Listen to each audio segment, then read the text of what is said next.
Squidward would have been a great host of Blue's Clues. Oh, hi. Come on in.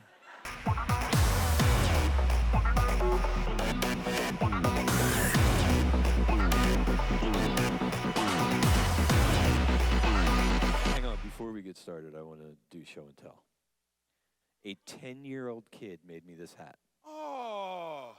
How badass is this hat? What? Where? Wait, no, seriously, where?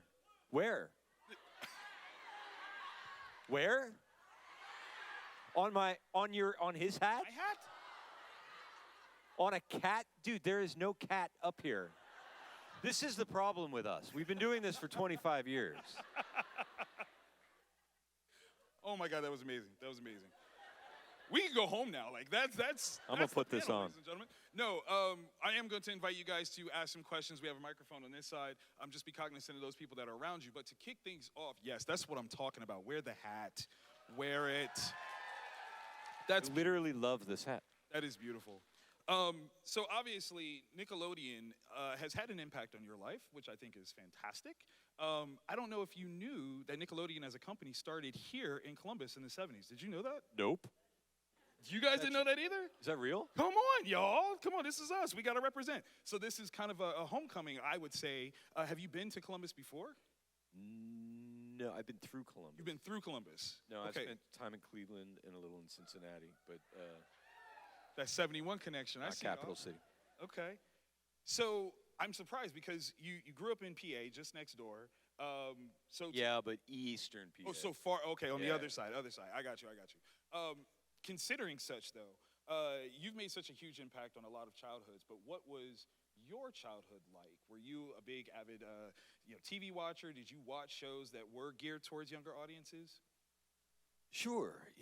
I watched TV, as a kid, but I was like an outside kid. Got you. I was in the woods a lot. Mm-hmm. I was very solitary. I still am.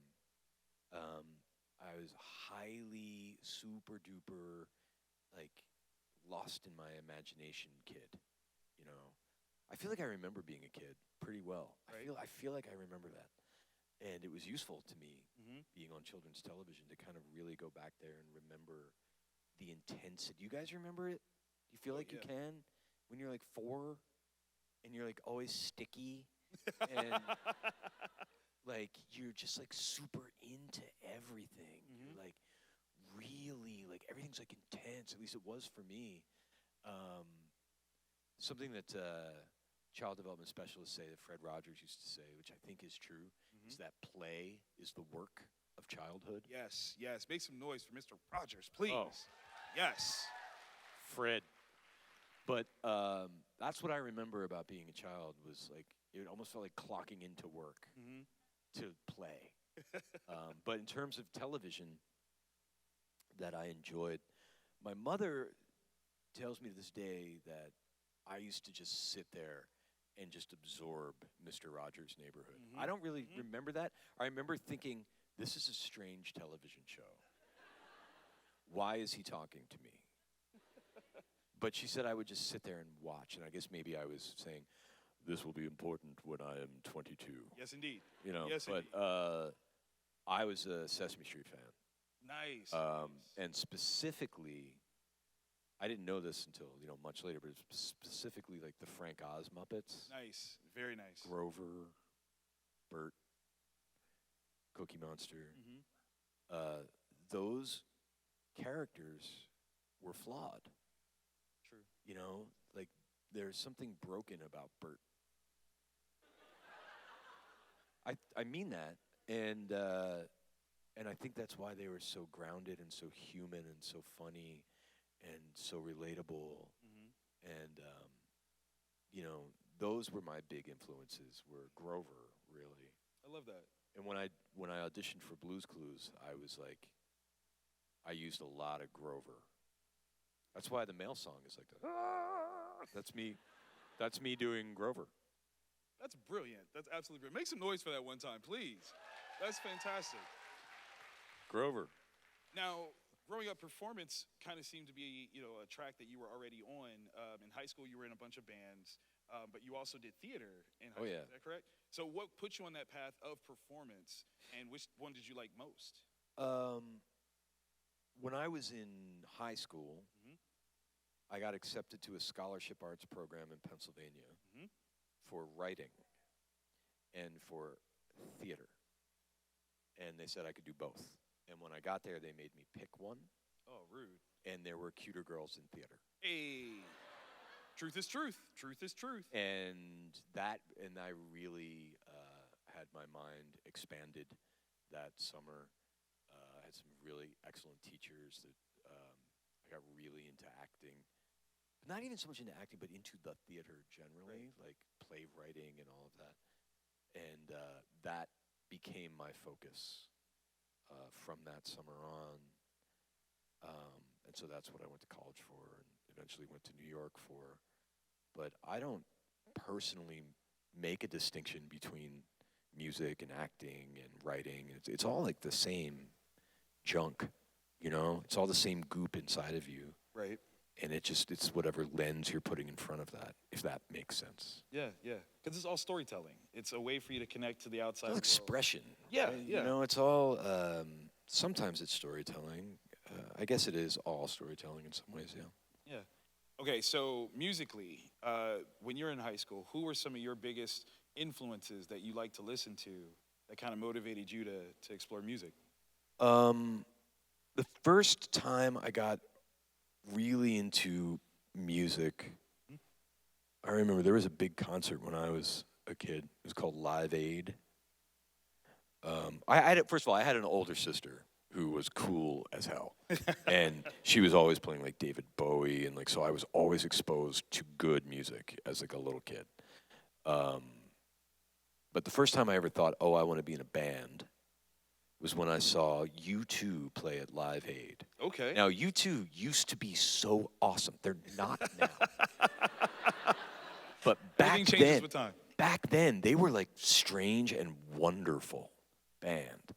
And I saw this dude on stage, like, it was this very theatrical, powerful engagement that he had with 90 trillion people, and the music was really beautiful and passionate. And I was like, that's cool. And that guitar player isn't very good. I can do that.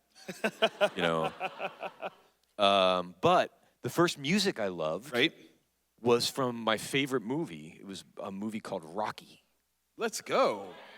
And I remember being 5 years old, stealing the LP, the vinyl of Rocky, and playing it in my room. Right. And it wasn't just the bum bum bum bum bum bum bum bum bum. It wasn't that song. It was all like the slow, sad songs from the music from Rocky, the motifs from Rocky. Yeah. That I loved, and I still love. There's beautiful music from that film. That was the first music that ever moved me. I remember that.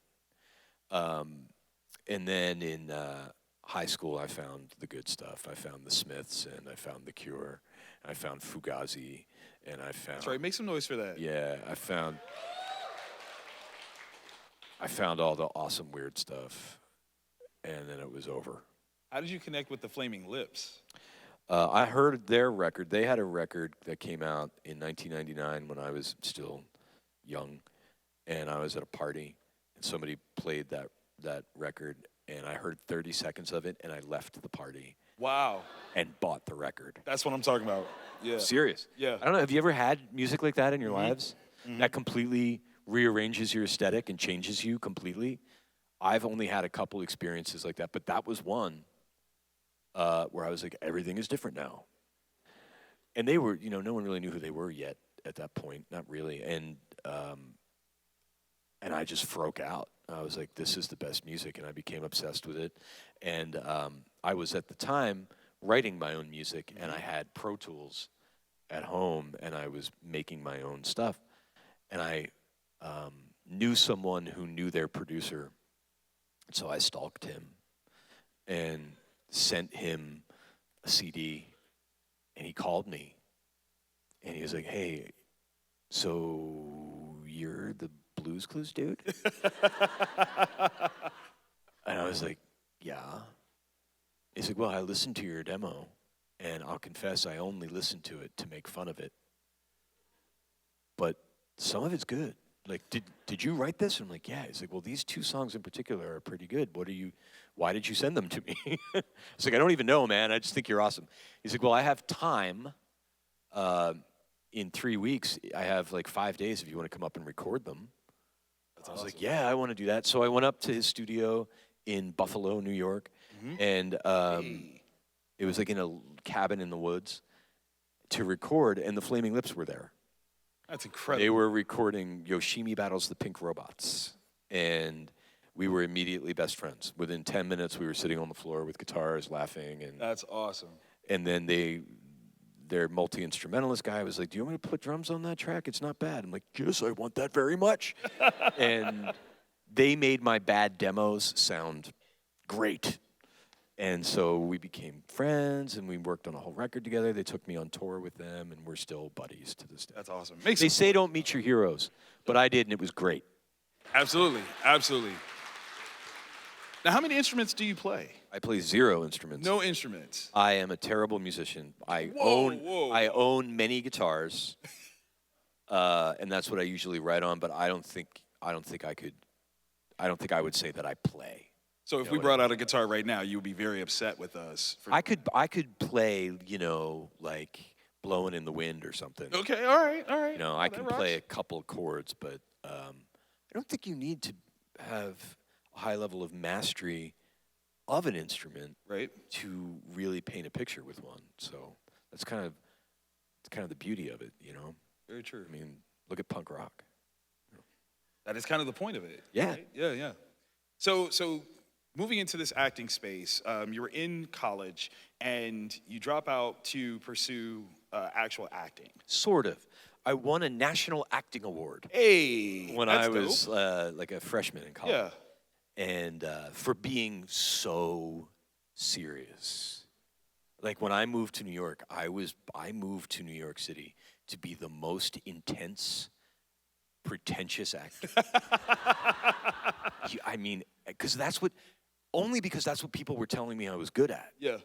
Right? Like I was like so Pacino. Like I was so intense. I wanted to be like a dangerous, short guy 70s actor. Okay. Like Pacino, Dustin Hoffman, like that kind of thing. Like that was the school right, that I felt I could do. And like my third audition in New York City was for Blue's Clues. Did you bring that to Blue's Clues though? No. Oh, come on. I thought, this is a true story, I thought I was auditioning to be the voice of a cartoon. Makes sense. If I had known that the audition was to be on the show, right, I probably wouldn't have gone. Not just because I was that pretentious, which I was, but also because I would have assumed that I wouldn't be any good at that. Like, there's no way I could do that kind of thing. And when I got there, I realized there was a camera in the room, and I was like, shit. What do I do? And I looked at the script, and Tracy, who drew all of Blue's Clues, she's the voice of Blue, and she drew everything. She had drawn a little dude, like on the side of the script, and it's a tattoo that I still want, right? And he just had this ridiculous face. He was like, and the first thing I saw was, we are looking for Blue's Clues. I wonder where they are. And as a pretentious actor, I'm like, all right, so immediately I see that this man's action is to wonder. Right, that is his motivation. He's searching. We're searching here. We're wondering. And so I remember in that moment, I was like, oh, there's something there. What is wonder? Wonder is like, it's more than curiosity. Right? Wonder is like being amazed and being excited and being engaged. And there's a little bit of awe in wonder. And I added that sort of, whoa, to that guy who was like, and I was like, oh, cool, like, yeah. And I kind of remembered like that childhood sense of wonder. Right. And that's an important thing, that impulse to play. And I was like, there's something there. And then the script was like a game show, kind of, where I was talking to the camera saying, "Which one is the triangle? Do you know? You guessed it. Good job." And I was like, what if he doesn't know? Oh. Like, what if he has no idea? What if he is as dumb as that character looks? But he's full of wonder, you know? And so the camera was in the room, and like, if this was too close to the camera, I was like, here. I was like, do you know what's going? Because I don't know. And it was immediately fun, right? So this audition that I kind of didn't want to be at, that I was sure that I shouldn't be at, kind of became, right in that very first audition, kind of became this cool process of discovery, and it felt very creative, all because of that sense of wonder. This is why you won that award. You know that, right? I don't think so. No, I'm telling you, like, that level is why you won that award. That's fantastic. Yeah, make some noise for that, y'all. That's brilliant. Well, wait, since we're on it, and since I'm talking to you guys, the Nickelodeon didn't want me to do that show because I was too quirky, right? Which is fair. I mean, I had long hair. Right. You know, I had earrings, like, you know, I was like a skate rat, you know, and I was being very weird. My take on the character was pretty weird. And they wanted a more conventionally handsome, was the word they used, guy to be kind of the heartthrobby boy next door kind of thing. And so what they ended up doing is, but the creators of the show were like, that's the guy, right? So they had to kind of sell me to the network. And what they did was they showed the different auditions to a group of kids. And when, like, for example, like when Heartthrobby guy was like, hey, which one's the triangle? Do you know? Kids were like,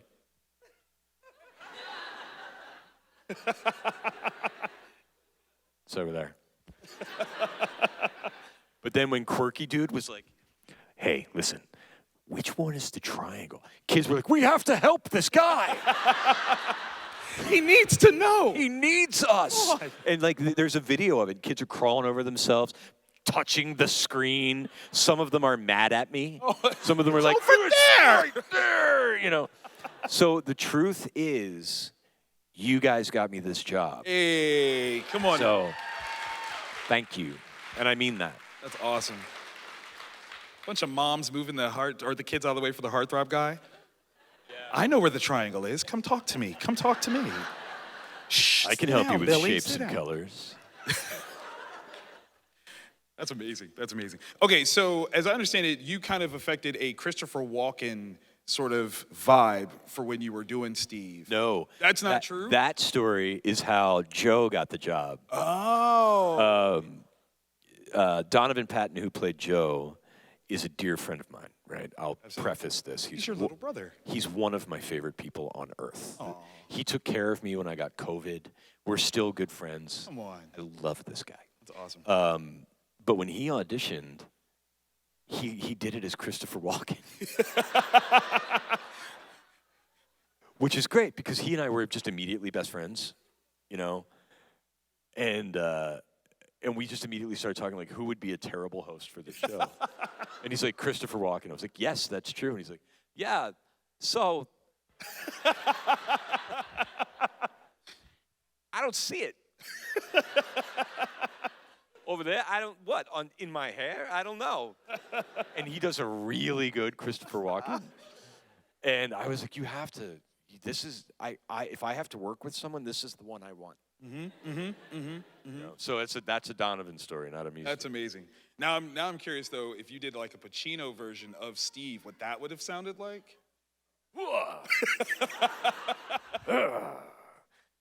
That would be great.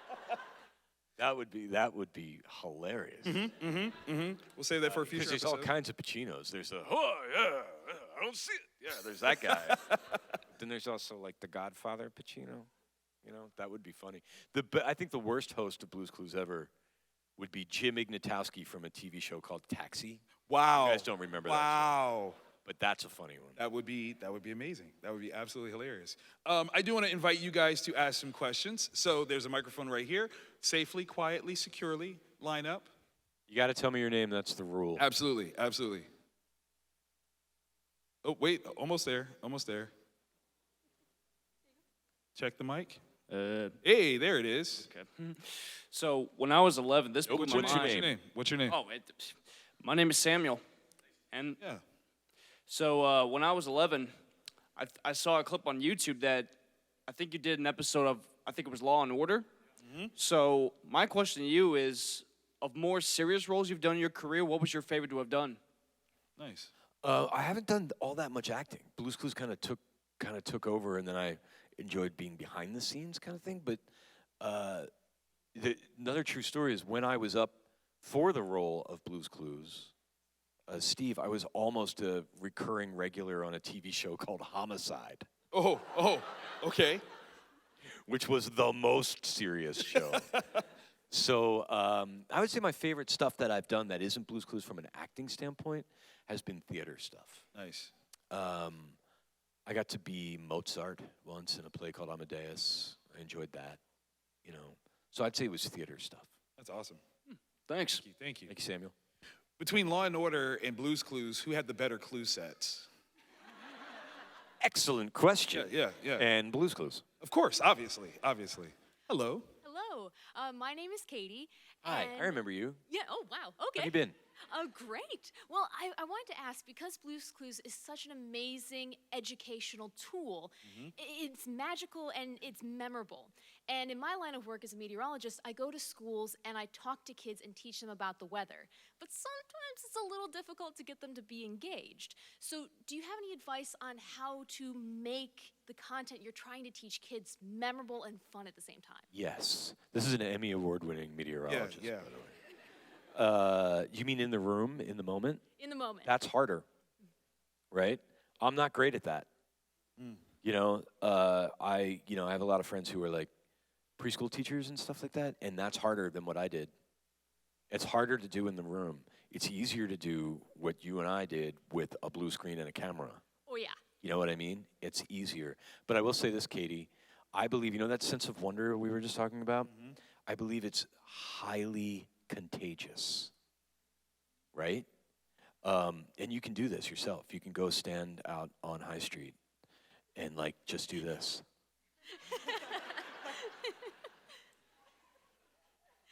Huh.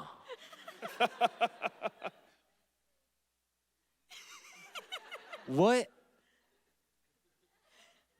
If you do that, you will have a crowd of people. Exactly. Oh, sorry.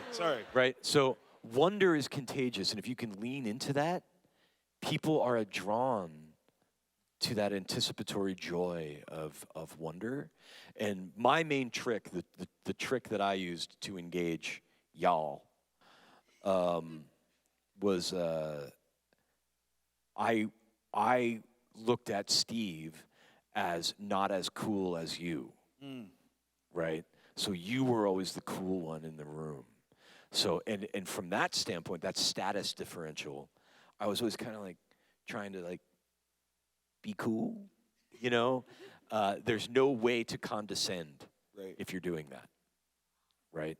So if you condescend, I found that if you condescend to little kids,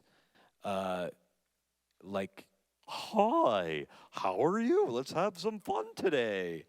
They'll get that. Right. And like, but you're only going to get so far. You're not going to create real engagement. So I would lean into the wonder part of it from a non-condescending perspective, if possible. That's a little wonky, but I think you understand that's what I great. mean. Perfect. Thank you so much. Thank you. Hello. Hi, my name's Jordan. What's up? I'm not going to start off with a question, I'm going to start off with more of a statement. But as someone who grew up watching you as a kid, I think I can speak for everyone here that the video that you released a couple years ago gave us all the push we needed that we didn't know we needed. Right on, man. I needed that too. I needed that too. So yeah. We all love you for that. We all needed it. Yeah. Funny story, I remember when I watched that video, I was actually in Sopapilla Express, getting a sopapilla waiting on my food. So the question I have for you is, on the journey that you had when you left Blue's Clues, what was your favorite part about it? When what? When you left for What was my college? favorite part of Blue's Clues, or what was my favorite part of leaving Blue's Clues? No, like the journey after. The journey after. Yeah, so in the interim of being on What what's my favorite part of my life since Blue's Clues? Yeah. Understanding the question? The best part of my life since Blue's Clues was I had a great dog in real life. Aw. Yeah, like I just turned 50 years old and I don't know much. Make some noise for that, Whoa. y'all. Absolutely. But I can tell you that having an awesome dog is among the most excellent experiences a person can have. Mm-hmm. That is an excellent thing that human beings get to do. So, Love that. Thank you. Thank you. Hello. Hello, hi. I'm Natalie. Hi, Natalie. I will ask the question that he didn't ask. What was your favorite part of Blue's Clues? What was my favorite part of Blue's Clues? It was that interaction. It was working with the camera. That's what got me through the day. You know, that's what I was always excited about. That's what I felt my job was. You know, my job was to facilitate a curriculum. It was an educational television show. I was essentially an educator, right? But the way that was the what we were doing, the how I was doing it was talking to you through the camera. And that's where I spent the most energy and the most time, and that's what I enjoyed the most. It felt special to me. You guys got to understand, like, Blue's Clues happened in a blue room, right, because my shirt was green, so I was on a blue screen. And I couldn't even see the producers. Like, it was just lights and a camera. And it was just me and this camera. Blue's Clues felt very small to me, and it felt very personal. You know, I personalized that relationship with the camera because it was my acting partner. I didn't even have props.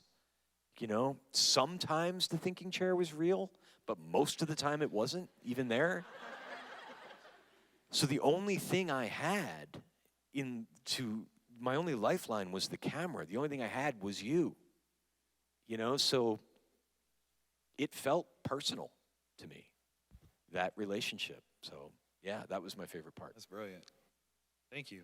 It's almost like doing a That is hot. stage play monologue of sorts with every episode. No. No? Because Talk a to me. monologue Yeah. is I'm just speaking Right? to you. And a lot of children's television speaks to the camera. In fact, that's kind of a standard convention of children's television. But I think what Blue's Clues did that was breakthrough is I listened True. to the camera. You know, that was the whole thing, was the deep listening for your answer. I think that's what sold it. And I think that kind of parasocial idea is what made such a connection. And I think that is different than a Absolutely. monologue, right? I saw it as a dialogue. Yeah. Like, I would imagine specific responses, That's brilliant. you know? Love that. Absolutely love that. Hello. Hello, Steve. Oh my gosh, your shirt is I got you in blue on there. your shirt is awesome. I'm in such good company there. Absolutely. Bananas and pajamas. Dragon and Tales Arthur, underrated Arthur. God, I loved Arthur. and Teletubbies. Eh. So my question is, there was an image of you giving thumbs up to Oscar the Grouch in 1998. What event was that? Oh, well, I'll tell you what influenced me giving. I was with Oscar. Is that the picture you're talking about? Yes. I got a phone call. Imagine this, right? I got a phone call in my office at 1633 Broadway when we weren't shooting Blue's Clues. And my assistant was like, Steve, Big Bird is on the phone. I'm like, excuse me? Like, Big Bird's on the phone. And it was Carol Spinney, who is Big Bird and Oscar. Absolutely. Was. And he was like, hey, Steve, we're really big fans here. You know, if you ever want to come to Sesame Street. I'm like, yes, I want that. I want that. So me how I to get got there. I got a private tour of Sesame Street from Big Bird, That's awesome. which is even now, I mean, that was 1998. It's still core memory. Like like you could imagine. You know, we shared a sandwich on the stairs. Oh, He was wearing the feet. Amazing, and he was Oscar.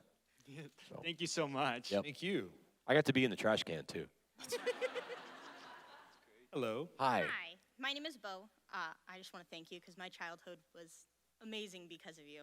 I Oh. cried your last episode, and then I cried when you sent the apology video thing, and it was amazing. I'm sorry for making you cry so much. Oh, no, you're fine. You made my childhood. I absolutely love you. I came here just for you. It's, I guess my question is, what was your favorite song that you did during the show? Oh, good question. It's hard to beat the male song. It's true. I like the Planet song a lot. The musicians for the show were Mr. Salt and Mailbox. Those were the guys. Those were the musicians, and they were talented, crazy talented guys. And they wrote some really good songs. But of the big ones, I'd go Planet song. Awesome. Nice. Yeah, that's a good one.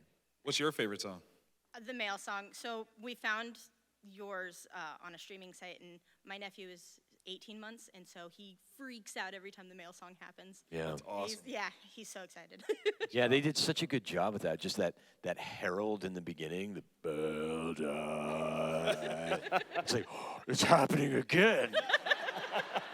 You know, they did a really good job. And it's all banjo. Ridiculous. Yeah, it was fun. Thank you so much. Awesome. Thank you. Hello.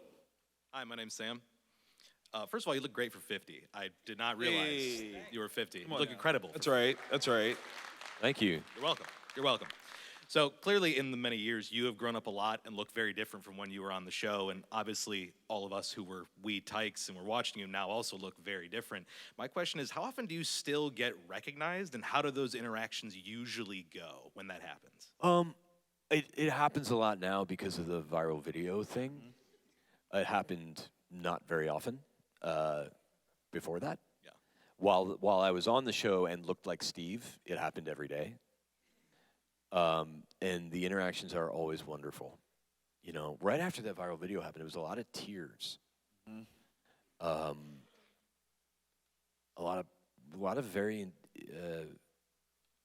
kind of intense interactions, you know, and wonderful and amazing. Yeah. And for which I have tremendous gratitude. And yeah, it's just, it's a special thing. You know, it's hard sometimes to get your arms around the idea that, oh, wait, to these people, I am a Grover, Yes. right? That's hard for me to accept, you know, because you don't. That you're our Big Bird, basically. Right. Like, I don't feel like I'm worthy of that. That's insane, you know? But it's difficult to accommodate that sometimes. Sure. But it's such a gift. It's such a joy, you know, to be in that relation. You know what I mean? I like your jacket. Thanks. If anyone here knows the character, I mean, I look kind of like a mess. So What's that? if anyone knows the character, I'm Harry Dubois. I look like a mess. So forgive what I look like. But yeah. Anyway, thank you so much. Thank you for the video as well. Thank you. So, thank you. You do know that you are, in fact, worthy of that praise. I mean, sure, and we all are, you know? No deflecting. No. No, I accept that, you know? But I will say I don't think I'm any more worthy of that than any of you are. You know? I mean, we're all, like, we're the same. Like, I'm not particularly wholesome. I'm not particularly worthy of that. I think I'm just like you. You know, I have flaws and some really awesome, wonderful qualities, you know, just like anyone else does. You know, it's my hope that I was a Grover, you know, a broken, relatable, real thing. You know, that. Thank all you. right, well, I love you too. Absolutely. Hello. You look awesome. Thank you. I'm really short. I'm still Oh, yeah, trust me. I live that life too. Hi, my name is Blade, and I know you worked in like a blue room and never really saw any of the characters you worked with, but out of all of them, other than Blue, which one was your favorite on the show? Mr. Salt. Big shout out to Mr. Salt. I loved Mr. Salt because I loved the guy so much who played Mr. Salt. And he was also just kind of the other befuddled sort of like man-child character in the house. And my other favorite character was Side Table Drawer. Because she was just such a cool little metaphor. Right. She was so shy, you know, but the girl who played her had this crazy, amazing singing voice and could just rock. And so she was just this thing that needed to open up. You know? I thought it was a cute character. Amazing. Yeah. Alrighty, thank you. And I also wanted to let you know that after my friend Magenta gave you that bracelet yesterday that you're wearing today, and now we match with my blue bracelet, my mother is now jealous of me because I can say that I have matching bracelets with Steve from Blue's Clues. Right on. Awesome. That's awesome. Woohoo. That's what I'm talking about. You? Absolutely. Hello. You look amazing. I know that this was never going to happen, and that this was just a joke. So this is something Nickelodeon did as a joke. Did you know that Nickelodeon once joked? This would have been in 2002. Did you know that Nickelodeon once joked that Squidward Tentacles was going to be the next host of Blue's Clues after you? Wow. That would have been great. Squidward would have been a great host of Blue's Clues. Oh, hi. Come on in.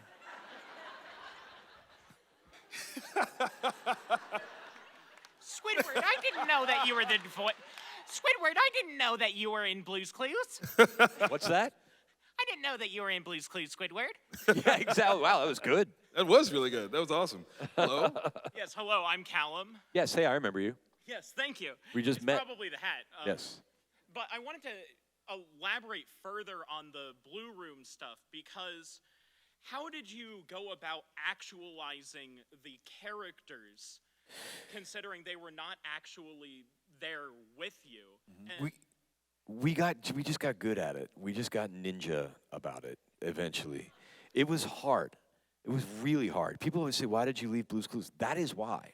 It's not a very sexy answer. It's not a very satisfying answer. But I'm telling you, after like 7 years, my imagination was gone.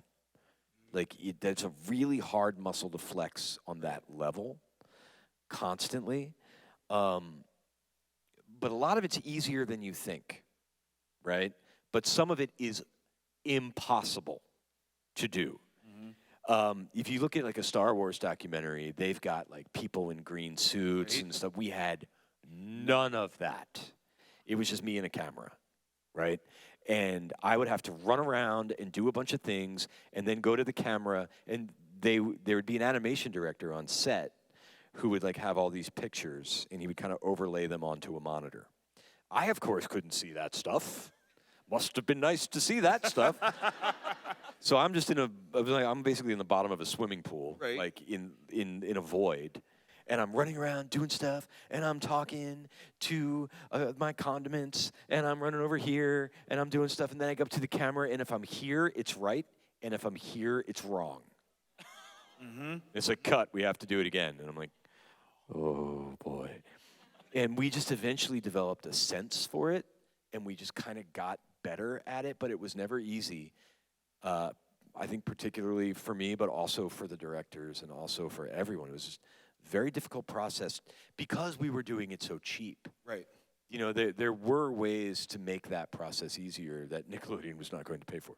So the hardest character, to answer your question specifically, my least favorite character to act with was Slippery Soap. Because he's like this. Whoa, whoa. So I'm like talking to the camera, trying to memorize. He's there when I say that line. He's there when I say that line. You know, Side Table Drawer was easy. Stationary. Thank you. Thank you. Hello, my name is Ashley. Hi, Ashley. I like your shirt. Thank you. I'm an elementary school teacher. Good for you. That's here an applause for Make a some teacher. noise for that right there. Yeah. So I know how it feels when you ask a question and get no response, and I think this must be what Steve felt like in front of the camera. No, but see, I imagined responses. Right? So I never felt like I got no response. Okay, Your great. job is so much harder. Yeah. Thank you.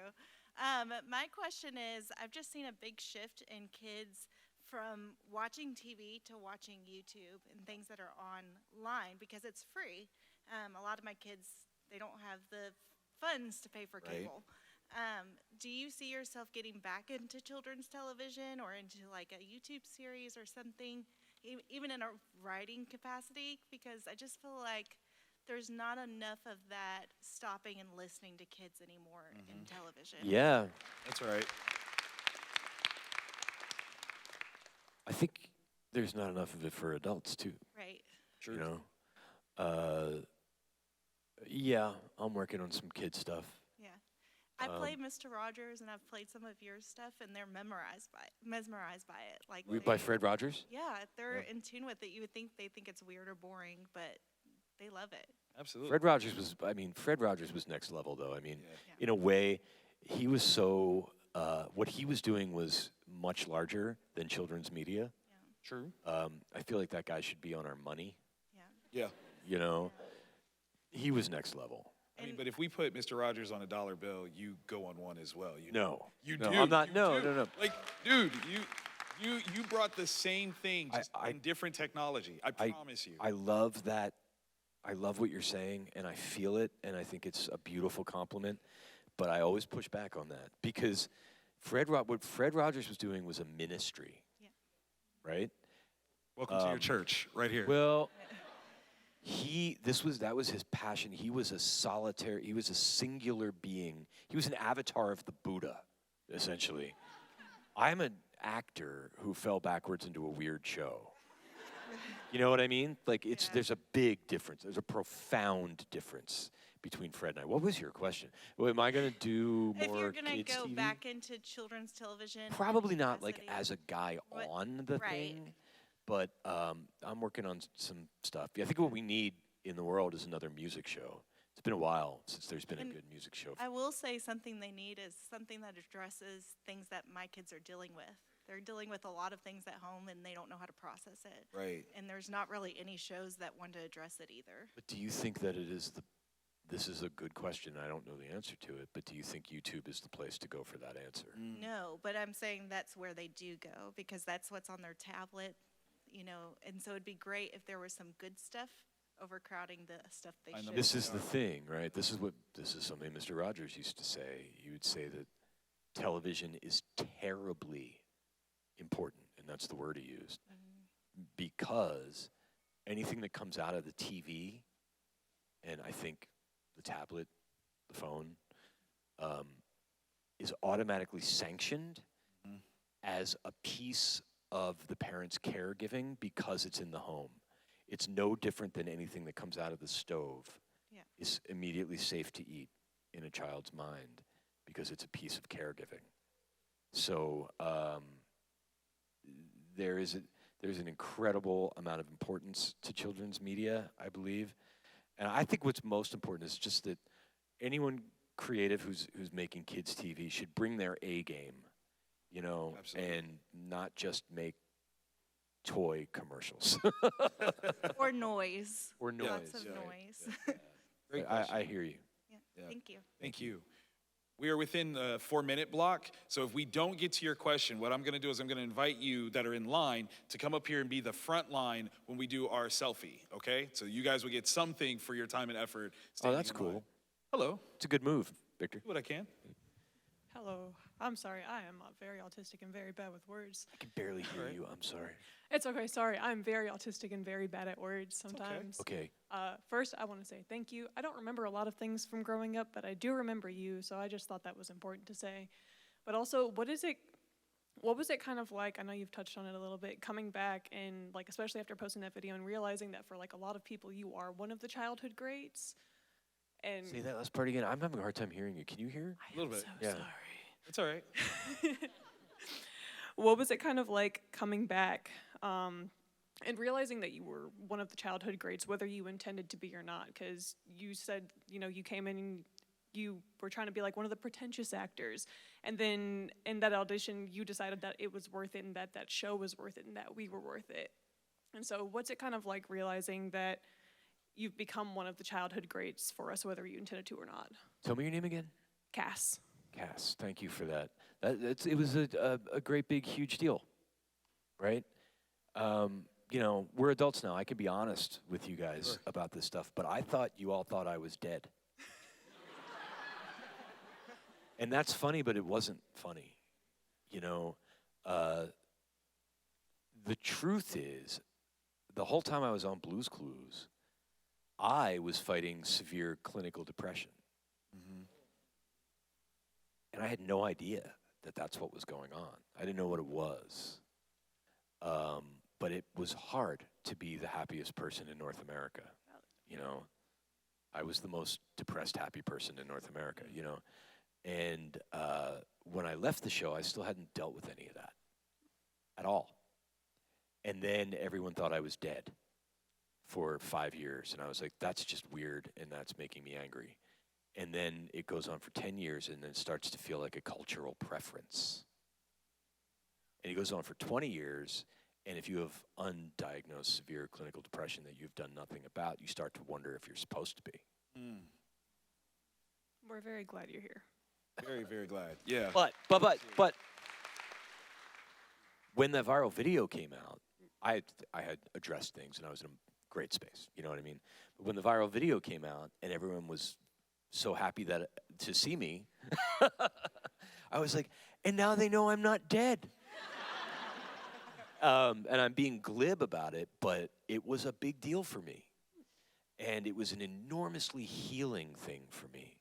And it was such a gift. It's just something I cherish. I hope that's answering your question. Absolutely. Thank you. And it's only fitting. You were there for us at a very pivotal time, so I'm glad that we were able to show up for you in that space as well. I just didn't know. I just didn't know that we still had this. Yeah. I didn't know. Oh, I didn't go anywhere. I thought everyone thought I was dead. It looks like this is going to be our last question, so if you want to lead us out. You look awesome. Thank you. My name's Hermione. I just wanted to say that I grew up homeschooled, and so children's television, Blue's Clues, Sesame Street, was a lot of kind of what I felt like was my connection growing up. I also I struggle a lot with depression, and having that figure that made me feel like I was important meant a lot in my life. Thank you for sharing that. How you doing? We're dealing with stuff, but Yeah. it's okay. Good. I'm glad. I'm happy to hear that. Thank you for sharing that. If you don't mind, no, come back this way. You'll be part of the lineup here for the photo. We did run out of time, so I'm going to have everybody that's in line right now come on up. Sorry, You I guys was get to be the too front long in row. answering questions. No. But what I'm also going to say is that if you didn't get a chance to ask your question, maybe they can find you downstairs and come chat with you.